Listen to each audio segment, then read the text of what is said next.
Hello, and welcome to the first ever episode of Cornwall Woman. My name's Karen Pirrie, and I live in the very far west of Cornwall in a little cottage by the sea.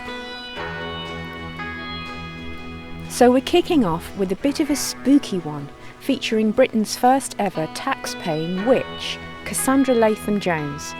And she works alongside Laetitia Laetham-Jones and their black cat Clutterbuck, who is no shirker. Clutterbuck's very good at harvesting certain things. He brings in dead frogs that we can dry out and store, and sometimes bees can get trapped in the conservatory and die in there, and you can store them. Clutterbuck even brought in a baby bat once that was dead, so if he caught that live it must have been fast. So we ground up the wings of the bat because they can be used for good luck, things like that. They live here in St Buryan. The village is close to some of the area's most important pagan sites. There's a couple of stone circles, lots of standing stones. So I'm off to meet them now, in their cottage, which is called the Doll's House. Wish me luck.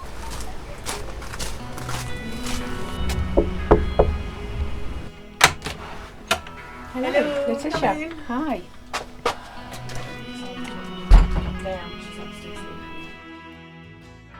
So, I'm now in the Doll's House with Cassandra Laetham-Jones and Laetitia Laetham-Jones. The cuckoo clock's ticking in the background. The wind is howling down the chimney, and we might occasionally hear the gentle purring of Clutterbuck, who's the black cat, of course, who's happily sitting on Cassandra's knee at the moment. Cassandra, you are actually Cornish, is that right? I was born down here, or what I like to say is I was made down here, made in Cornwall. But shortly after birth I was adopted away and was brought up elsewhere in the country. And once my adoptive parents died, once I got hold of the paperwork, found out where I came from, and I came back home. Been here ever since. So how old were you when you found out that you were actually Cornish? I was in my 20s. And what drew you here? Because it's just sort of chance in a way that you were born here. What made you actually want to come back? If you're an adopted person, you always want to know your roots. And I had visited Cornwall before and very, very much felt a connection with down here. And I didn't like where I was. I felt like a stranger in a strange land. It felt alien to me. And you worked for Rowena Cade for a while. That's right, yes. Yeah, what was she like? Unique. This is the founder of the Minack Theatre. It is indeed, yes. In a way, she was just like the grandmother I never knew. She was a hell of a character, where you'd have to be to do what she did. Fiercely independent. And I did all I could to maintain that independence while I cared for her as a nurse companion towards the end of her life. I really miss her still. Laetitia, you were brought up in quite a strict religious family, weren't you? Yes, it was a cult. It was a Christian family, wasn't it? But a very strict one. Yes. Christmas is looked on as pagan, and anything with pagan roots they didn't celebrate. So I got out of it when I was 16. I actually asked to be what they call disfellowshipped. But then when you do that, anyone you've known all your life cuts you off, doesn't speak to you. So then I had to choose between my family and my own life. And I got married at 17 years old to get away from home as well. So, because life was unbearable by then. I knew there was a spiritualist church around the corner from where my parents' church was, and they'd always said that was an evil place, and the people there were lovely. And what I liked about the spiritualist side of things was they said it didn't matter what you believe because it's spirit that joins everyone together. So I started to I attended workshops, I started to do psychic development circles, and then I discovered that I could, once I'd opened myself up to that, I could actually communicate with spirit. So I do work as a spirit medium quite a bit while Cassandra does the tarot now. So that's all incorporated into it. But the thing that made me sort of look towards the pagan side of stuff was when I was brought up in the religion, I was taught, talk to God, he's there for you, make him your friend. But you just couldn't see him. So there was nothing you could focus on to connect with that spirit. And when I went to college to do beauty therapy in my 30s, and I'd come out every night exhausted from the day, and just before I got into my car, I'd see the moon shining down on me, and she used to follow me all the way home, and she watched over me like a mother. And then, of course, that sort of drew me into wanting to find out more about the witchcraft side of things. Cassandra, when did you first start becoming attracted to paganism? Well, actually, it was quite interesting just listening to Laetitia there, talking about the moon, because I had very similar sort of, almost like a Damascus experience myself, because I had a very difficult upbringing. So my early part of my life, I was pretty screwed up. And I remember sitting in a place that I was longing to get away from, looking up at the full moon through the window and thinking, there's got to be more to life than this. And I've always been entranced by the moon. I mean, less charitable folks would, yes, say, well, she's a lunatic. And I suppose to some extent, yes, I'd agree with that.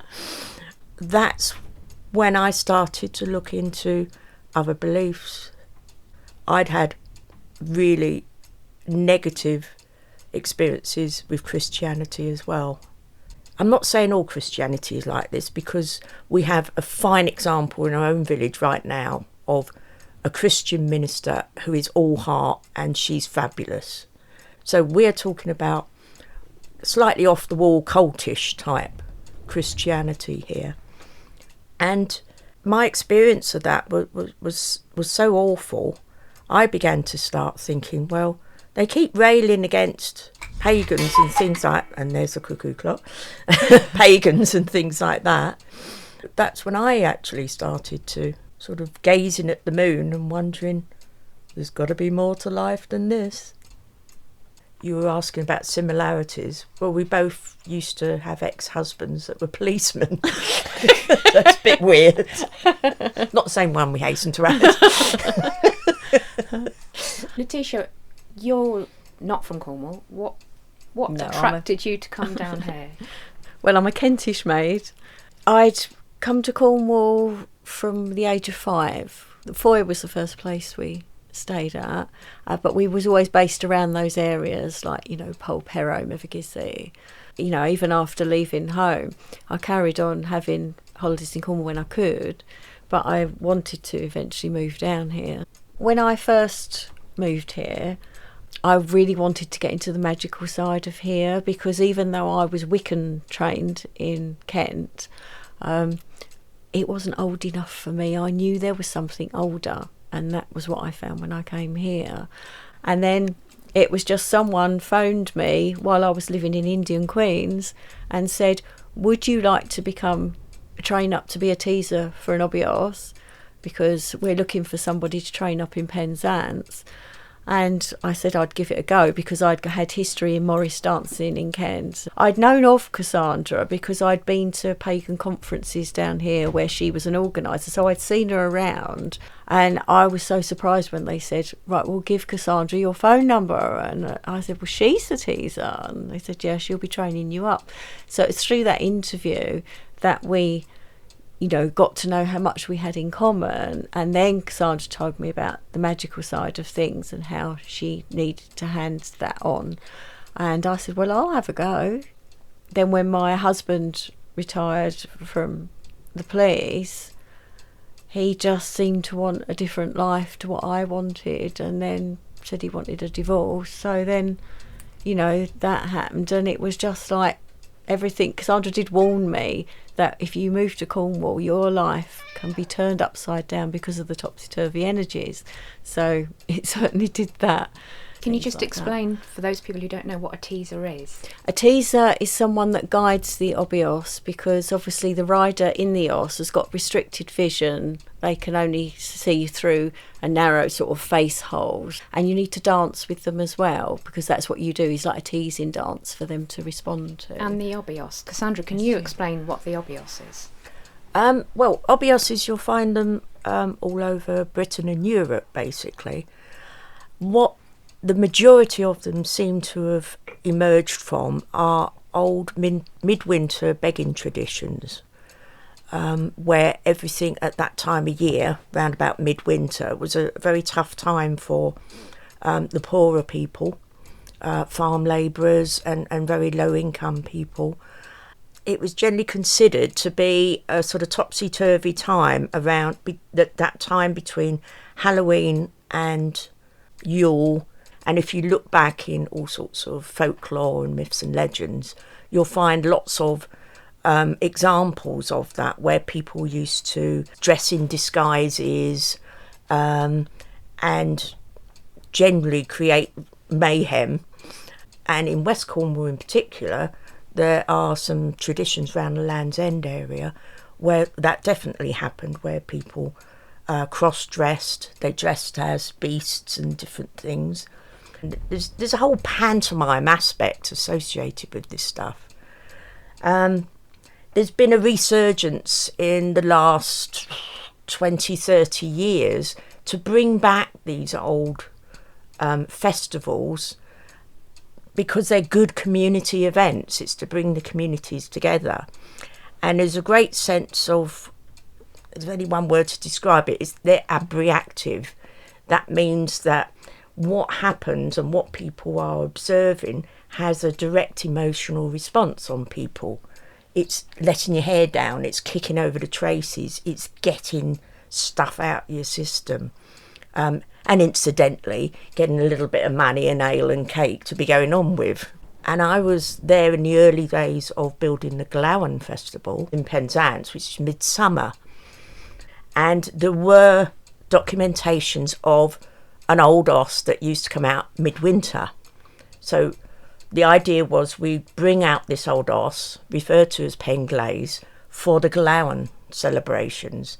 And it was there as a sort of enigmatic figure that would just appear in the streets and startle and beguile people. But the old midwinter osses, they were specifically with skulls, osses' skulls on poles with a costume draped over the man carrying it. You've got a couple here, haven't you? Yes, we have. The horse's skull with this sort of incredible mane and shells on its nose, grinning at me from the corner. Yeah. And I became the teaser for this os, because as Laetitia said, it's the idea is you are the person between the crowd and the os. So the os responds to you and you respond to the crowd as well. So you're this liminal character that is neither one thing or the other. So there's this cross-dressing sort of thing going on as well. There are exceptions that are slightly different. So if you go to Padstow, for instance, or Minehead, you have the May Day osses. Now they're specifically for fertility purposes. They would go around chasing young maids, and they say if they caught any maids underneath the skirts of the os, then they would be fall pregnant within a year. The skull osses or pole osses, mast osses, they represent death and rebirth, which fits in with the time of the year when they come out, because it's the death of summer and the birth of winter and vice versa. And we're about to bring these osses out at Boscastle at the All Hallows gathering, or the Dark Gathering, as it's now become known as, which we organise. And it's fantastic, I have to say. It's just grown from about 40 people back in 2014. And now, last year we had 1,200 people to Boscastle, tiny village.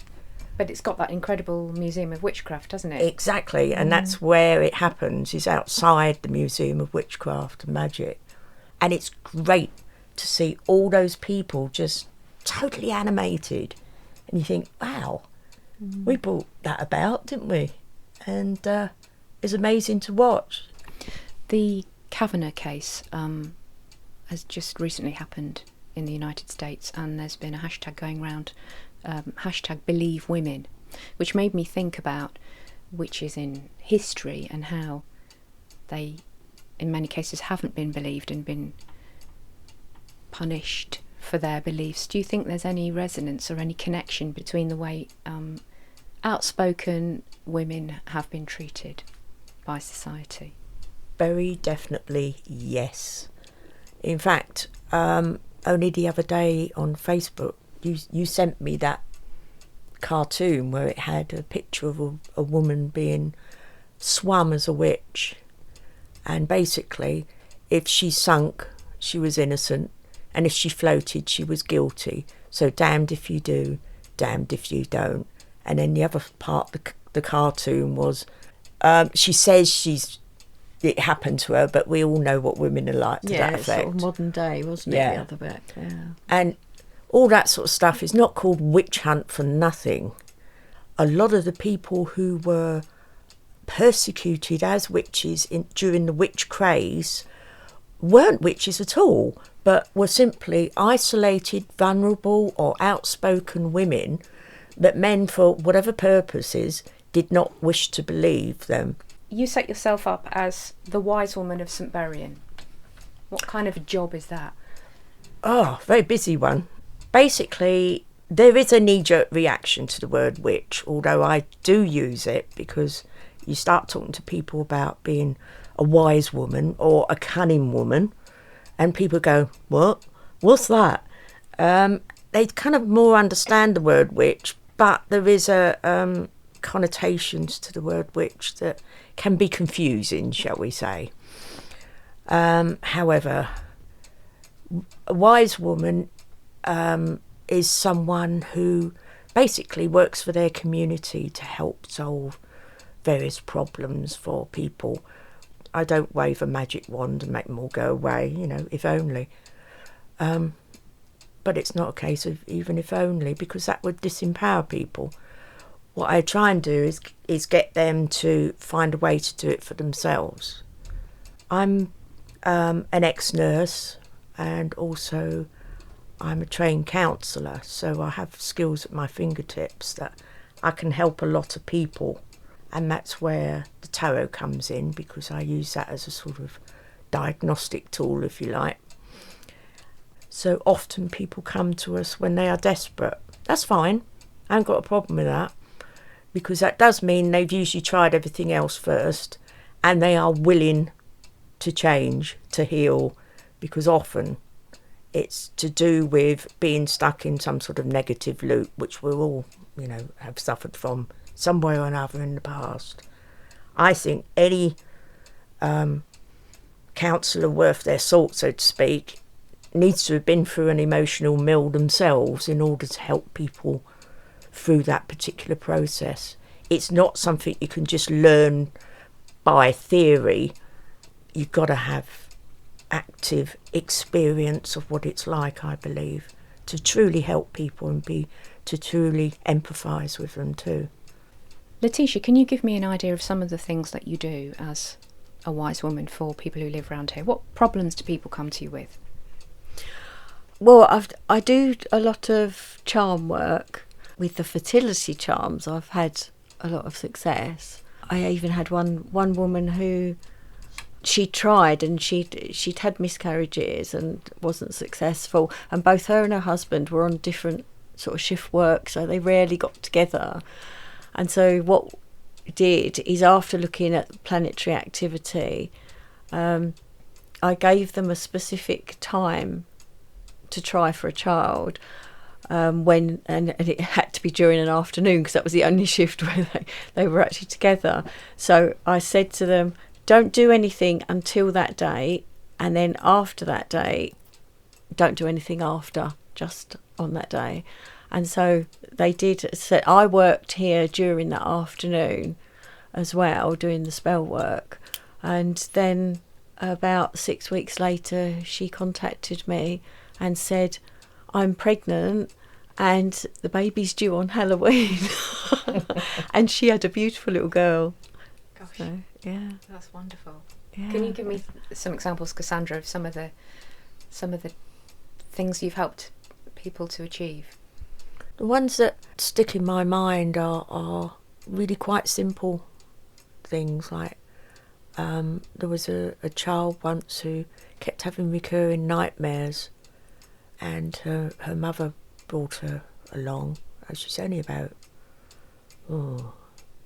8, 9, something like that. I mean, people will frown upon this now, considering what's happened, but hey, it worked at the time.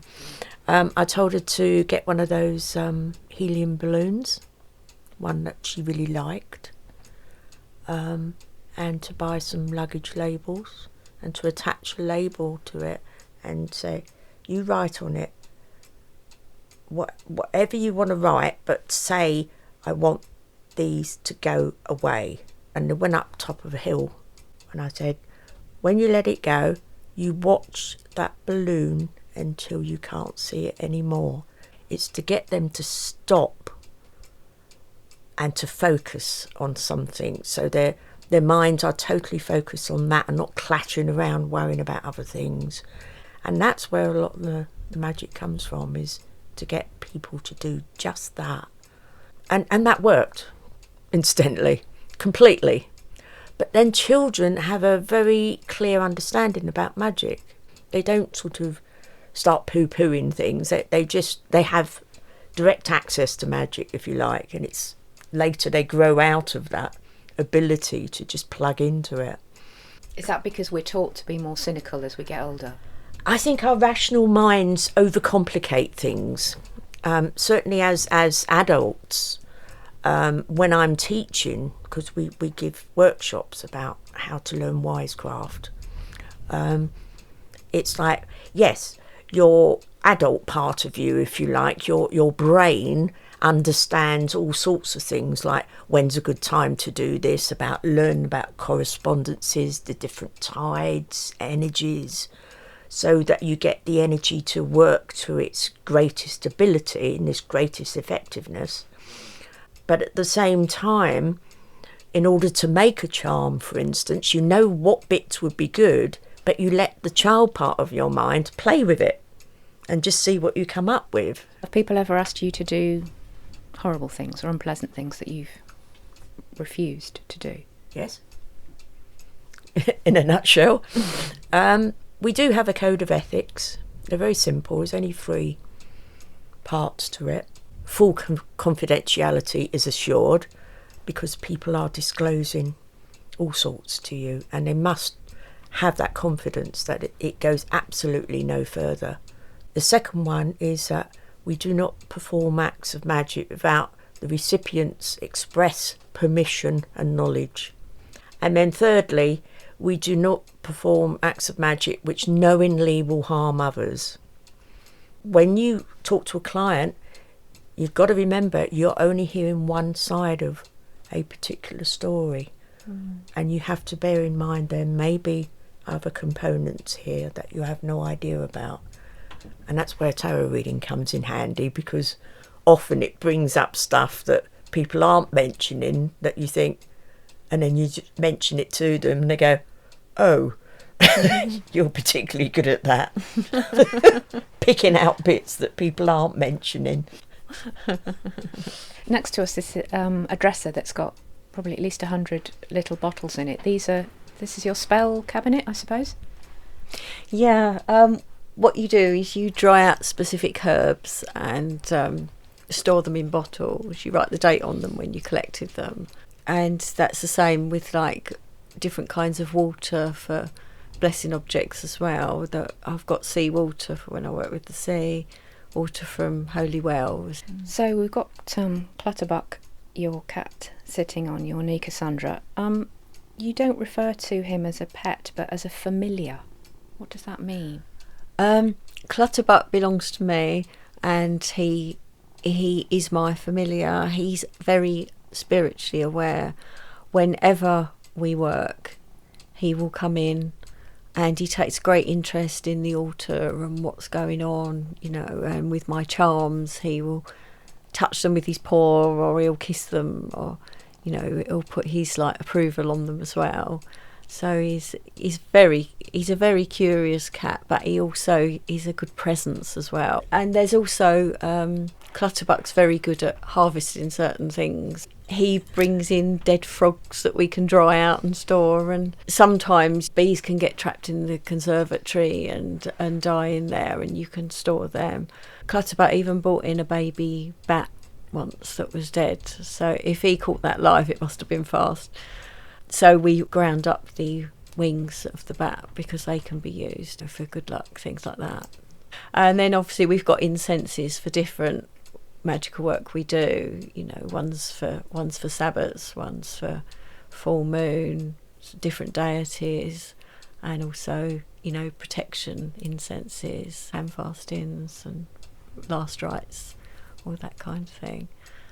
And also I've got quite 2 large bowls of shells in there as well, of different types of shells that I use for spells and things too. Can you tell me, Cassandra, this is, obviously there's Boscastle and loads of pagan relics around here. I'm one of them. Sorry. Couldn't resist that. Well, yes, there's about 2,500 megaliths crammed into this tiny little peninsula down here. So certainly what we call primitive man thought a hell of a lot of this place right at the end of the world, so to speak. They loved and honoured what are called liminal spaces, the places between things, and Land's End is a liminal place, as is Finisterre in Brittany, and anything on the edge really, and this is why Hallowe'en, or Samhain as we call it, that's seen as a liminal time too. It's a time where some say the veil is thin, and the spirit world comes very close. So in a sense it will always be a pagan-like environment, but it has attracted a lot of pagans with a capital P, so to speak. If you look at Cornwall on the map, it looks a bit like a Christmas stocking, and all the nuts are gathered in the toe. And that's very true. Nuts fall to the bottom. Yes, they do. And here we all are. Now I want to ask this question of both of you. Do you have particular favourite places in Cornwall, or places that you are quite potent for you? Well, mine would be Boscastle, with a close second being Carnuni, which is the ancient settlement not that far away, that has a fugu, which is a subterranean passage.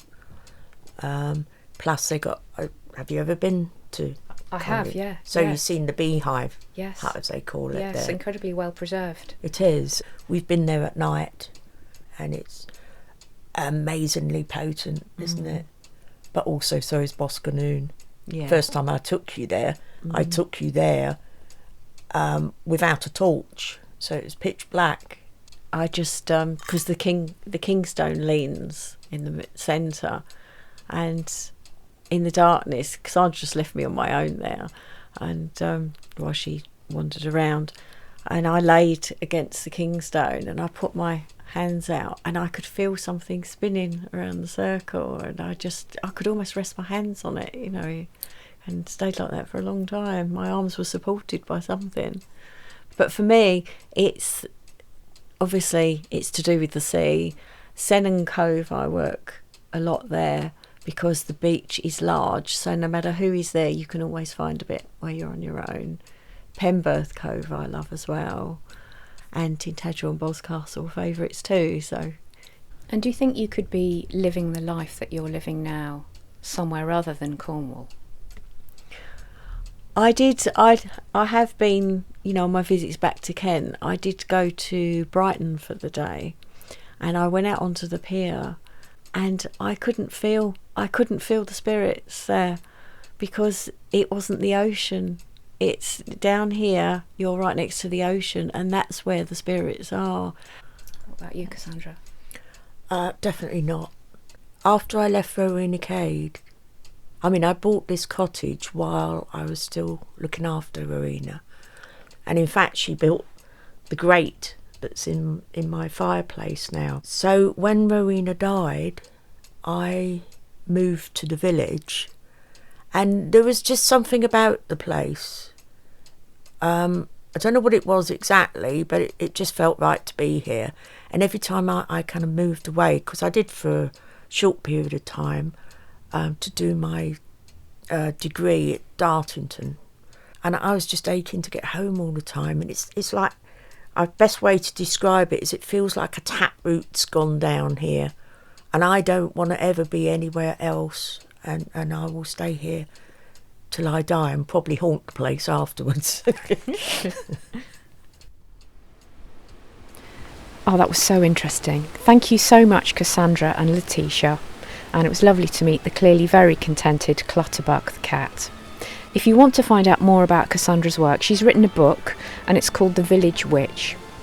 I asked Laetitia if she would do a spell for the podcast, so now I'm feeling very optimistic. If you've enjoyed listening, please subscribe, and I'd really appreciate it if you could rate the podcast as well, so that more people can find out about Cornwall women.